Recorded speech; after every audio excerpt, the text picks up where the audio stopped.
Greetings, I'm Jennifer Kennedy, the lead for compliance and quality at CHAP, and welcome to the Chapcast. Today's topic is going to be what we're calling the second part of the calendar year 2026 Home Health Payment Update Rule, this podcast will include just the DME provisions. And I'm so pleased to be joined with my colleague, Kim Skian, who is the VP for accreditation at CHAP and my partner in crime. And even more, I'm really happy to announce that we have Shannon Dorsey Dunlap, who is a director of accreditation and our DME expert at CHAP, on with us today. So welcome, Kim and Shannon. Thank you. Hi, Jennifer. Thank you. All right. Well, this has taken a lion's share of effort to read just the DME provisions in this rule. They are lengthy. They are rearranged in terms of where CMS is putting different things. There are new requirements. And this section really had that overall theme of improving efficiency and validation that DME providers are compliant with the regulatory requirements, and that preventing fraud and abuse in the DME space is something that CMS needs to be concentrating on and getting a hold of.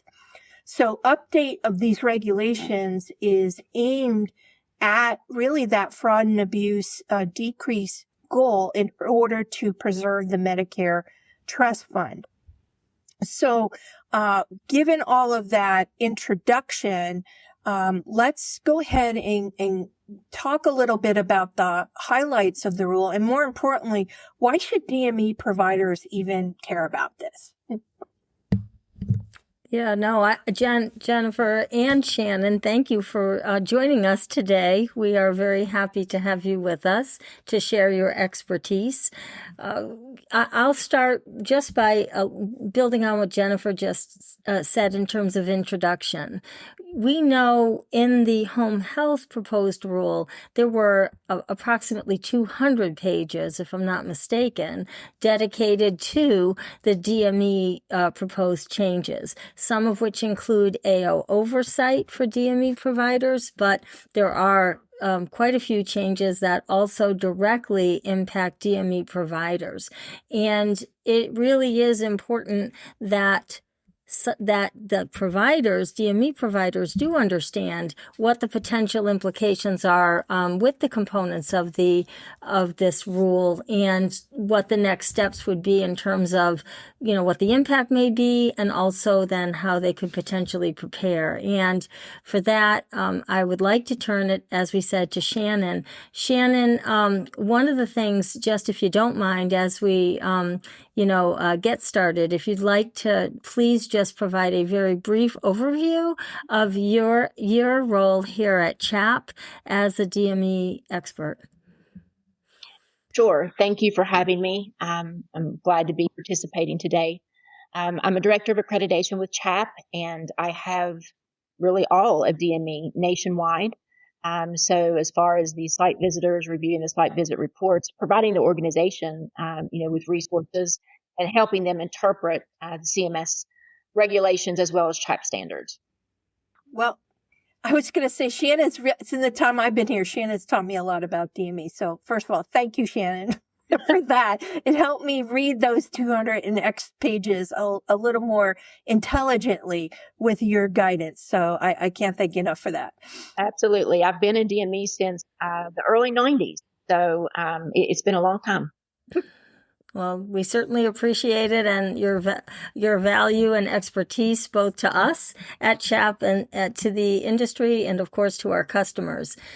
Shannon, let's talk about a few of the elements identified here in the proposed rule. One area that will directly impact both the AOs and the providers should this become finalized is CMS's proposal to have DME accreditation surveys to be conducted annually.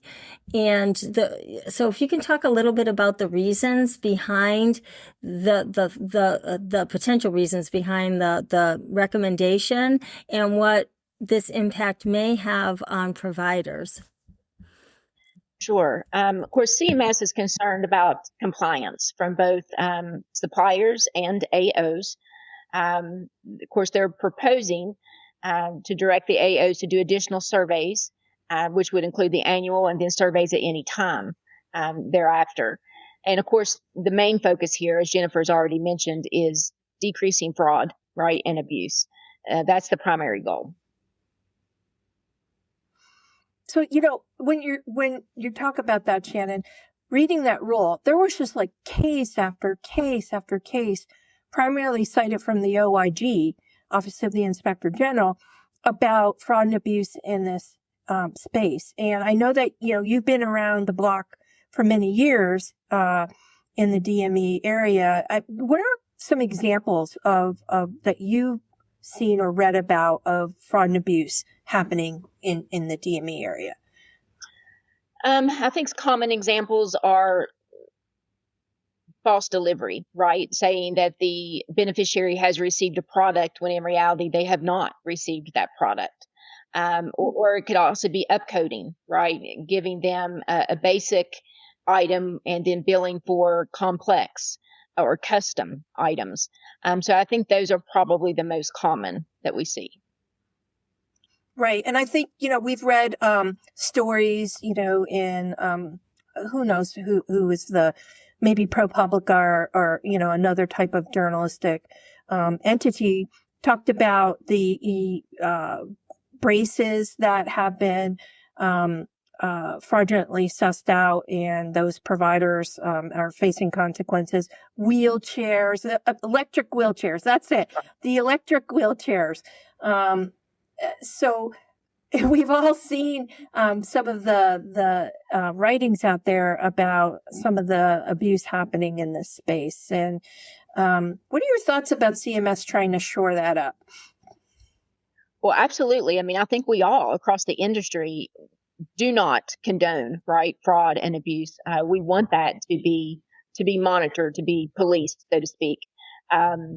However, it's just the mechanism to do that, I think, is where we all, may disagree.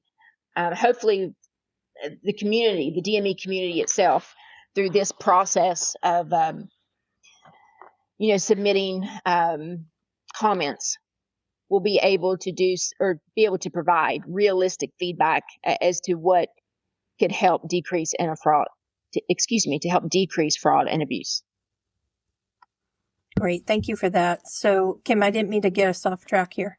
Oh, no, that's fine. It's all wonderful information. Thank you both for your insight. This is probably one of the most important areas of the proposed rule that will have a direct impact on both providers and the AOs. So the providers do need to think and look and consider what the impact would be from a workload perspective, from a financial perspective, in increasing those surveys to annually. So when you're thinking about your any comments that you might be submitting either yourselves or through your state or national associations, these are areas that you want to consider.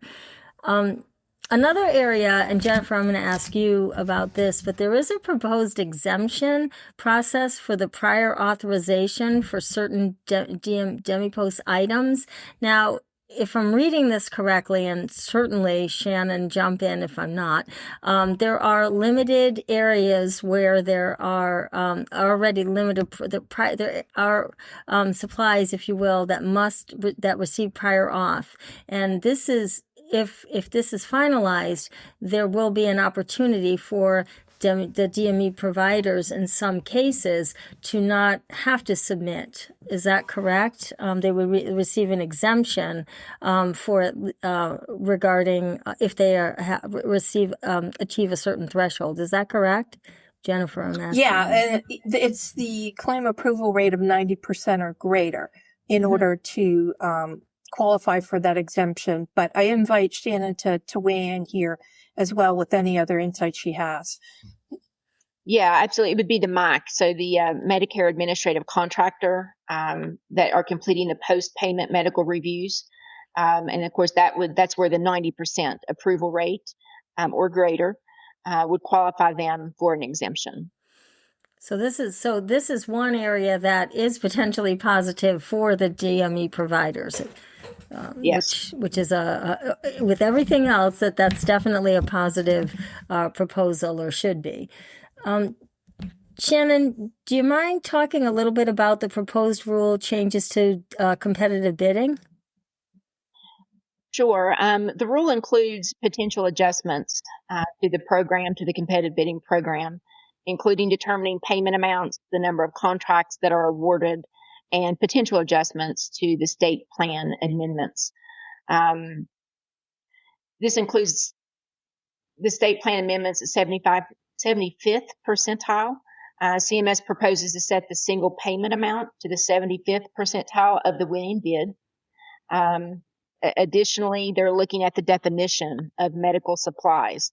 So in the past, it's been understood that medical supplies such as urological, ostomy, or trach do not meet the definition of medical equipment that was included in the competitive bid program. This proposed rule includes the medical equipment supplies. Also includes the continuous glucose monitors and insulin pumps. So yeah, they're adding a few more categories to the competitive program.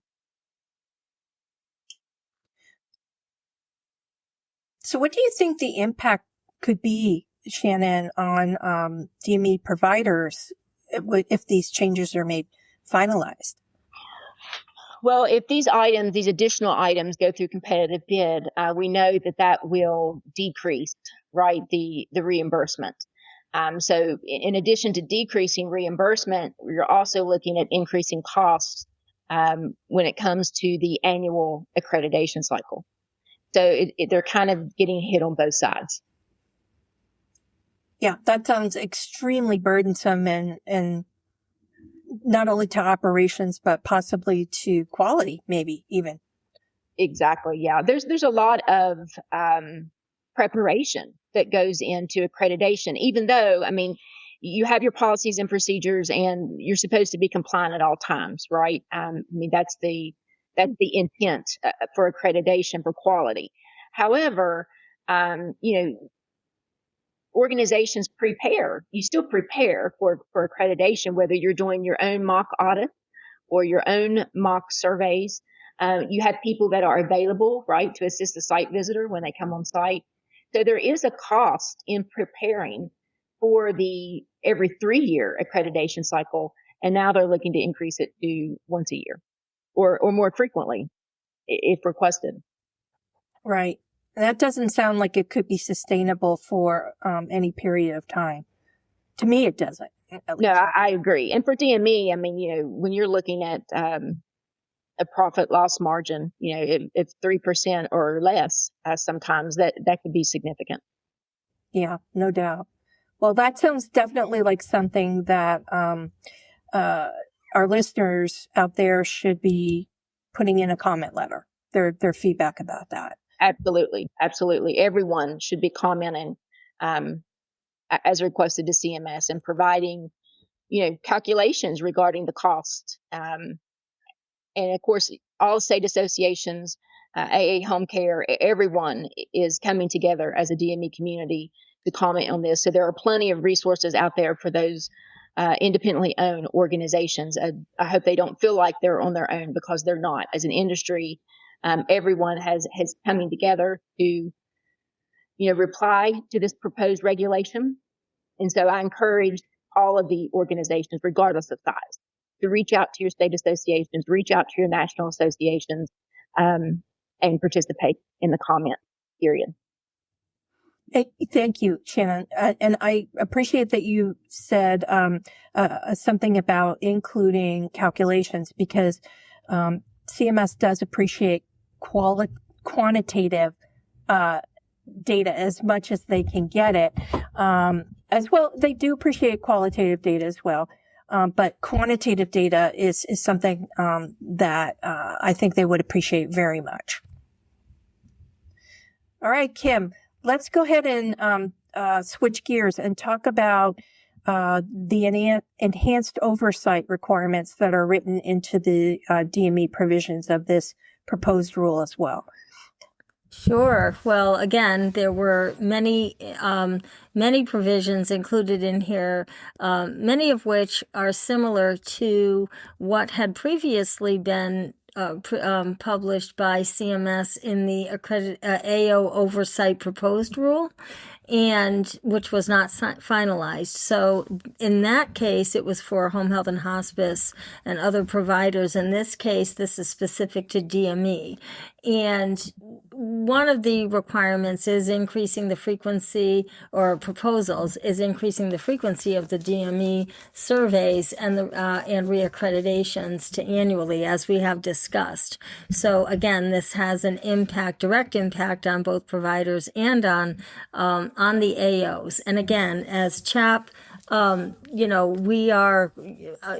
we absolutely maintain a high quality survey experience, and we will work with whatever the final rule is in terms of any requirements to ensure that we have meet the need of the experienced DME site visitors, as we do now, and a thorough and compliant survey process. But there are definitely some comments that I believe, again, from both the AO side and the provider side, that need to be, that should be included. I also, in some of these comments, Jennifer, we went through them in detail, and I also would recommend providers also look at them, but identifying where there could potentially be alignment from CMS with the other service lines, if you will, other CMS service lines, in our case, such as home health and hospice. In some of the cases, some of the examples or proposals, there are it appears as though there are more stringent requirements, or they're requesting information that really, whether it's related to Appendix M in hospice, Appendix B in home health, or Appendix Q for immediate jeopardy, right? To be able to, implement some consistency. What that looks like, I can't, speak to that, but I just think that there needs to be a level playing field for both, for all the AOs, in other words, defined by CMS wherever possible, and also in alignment with the other services, because there are stricter requirements for becoming and maintaining the DME, a DME AO, including that increased data submission and timeframes and enhanced monitoring of AO operations. And I had commented a while ago regarding, again, home health and hospice. When CMS has the processes in place, we have something called a direct observation visit survey, which is a CMS coming on site at the same time of an actual survey, to observe the site visitor or the surveyor at that time, as opposed to separate validation surveys. So, is that something that CMS is thinking about? We also have been subject to additional compliance requirements and scrutiny, and other provisions related to conflict of interest. Again, we are, from an AO standpoint, we're seeking clarification of some areas, CMS direction in others, and then also really taking a look at consistency as much as possible across the different CMS service lines. Jennifer, you're much more in the weeds with the enhanced oversight part of this proposed rule. Do you have any other key points that we should make sure providers are aware of? Well, I think CMS, did an ample job of outlining the examples from the OIG of fraud and abuse and the need to, tighten up on not only suppliers, but also the AOs who accredit suppliers. But I also think that we need more data. There could be data that will help us qualify the fraud and abuse. Like, is it happening in certain states? Like hospice fraud and abuse is happening in certain states. Is it happening with newer providers as opposed to well-established providers? So there are, different categories of, I think, risk that can be possibly applied here that data wasn't readily offered in this proposed rule. So I'd love to see some more data on that. Not sure if we'd get it or not, but I think we should ask for it anyway. And, there are many more requirements for AO compliance and data submission, and all of that is fine. And I would just echo you, Kim, in saying whatever CMS wants, we can do. It just needs to be consistent across providers, across AO types. So that we're all submitting apples rather than apples and oranges, right? Excellent point, for sure. So, Jennifer, what happens now, next for providers now that the proposed rule has been posted? So, what happens next is comments, Kim. And I think we've said it amongst the three of us enough that providers need to be thinking about sending a comment letter, and comments are due by the 29th at 11:59 p.m. to CMS. And at the beginning of the proposed rule, there's instruction on different ways to submit comments to CMS. And then we wait. CMS will review all the comments, and usually the timing for a final rule is in and around the end of October and early November. Thanks, Jennifer. Yeah, so that's the timeline that we're looking at, and I would say from my standpoint, providers and suppliers, they don't have, they really shouldn't complain about what we get on the back end in the final rule if they didn't take time to review the rule and make their own comments. So this is we've never seen such a robust review and revision of requirements for DME. So this is it, folks. This is your time to make sure that CMS understands the reality of what you do every day and if what they're proposing seems realistic or not. So we're strongly advising you to send comments. We have a very robust summary of highlights of the DME provisions posted on our website, so you can use that as a guide. Or as Shannon and Kim have mentioned, turn to your state associations and national associations for guidance. All right. What are your final thoughts as we bring this chapcast to a close?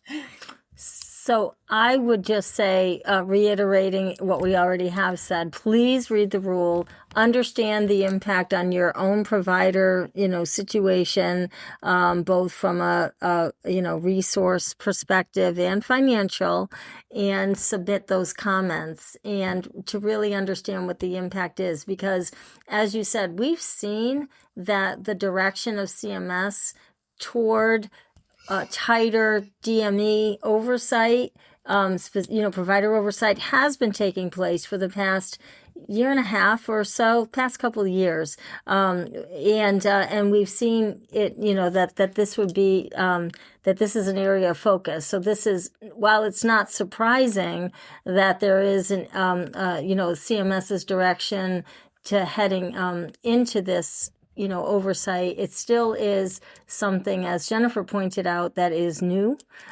for many providers and for most providers. And so you really do want to make sure you take the time to evaluate what the impact is and get those comments in. Perfect. Thank you so much. And again, when you're writing your comment letter, as Shannon mentioned, use data. You need to use data. You need to put in beneficiary stories if you have them. You will, and when you make a comment that this will not work for you, or if you make a comment that states something that is unintendable, you should follow it up with a suggestion to CMS on how it could possibly work. CMS is open to hearing suggestions, so make sure that you're not just putting in negative, no, we don't like this, no, we don't like this. What are your suggestions for improvement? All right. Well, again, thank you to Shannon Dorsey Dunlap and to Kim Scan, my fine colleagues here at CHAP. Thanks for joining today.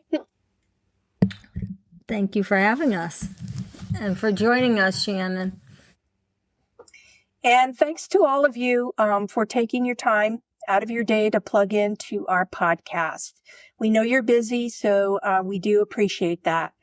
So from Kim and Shannon and me and the entire CHAP staff, keep your quality needles surging forward, stay safe and well, and thanks for all you do.